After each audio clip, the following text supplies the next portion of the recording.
তোমরা কখনো এটা করে খেয়েছো কিনা জানি না, কিন্তু সত্যি দুর্দান্ত লাগে। আমার তো রাঁধতে রাঁধতে এত খেতে মন চায়, তাই রান্না করেই একটু বাটিতে করে নিয়ে নিয়েছি আলাদা করে খাবো বলে। আর টক ঝাল মিষ্টি এত সুন্দর হয়, আর কি বলবো এই টমেটোর ঝাল। খুবই সহজ পদ্ধতিতে জানো, কাঁচা টমেটো সেগুলোকে ভালো করে জিরিজিরি করে কেটে নিই, আর পেঁয়াজটাকেও সেরকম লম্বা লম্বা করে জিরিজিরি করে কেটে নিই।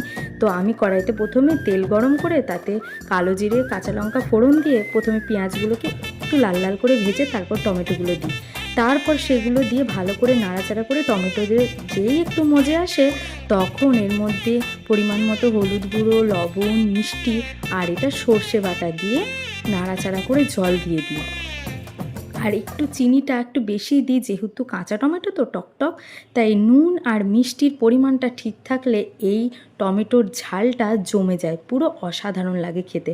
তোমরা একবার বাড়িতে অবশ্যই ট্রাই করে দেখো, আর কেমন লাগে খেতে অবশ্যই জানিও কিন্তু। গরম ভাতে প্রথম পাতে কিন্তু হেভি লাগে এই টমেটোর ঝাল।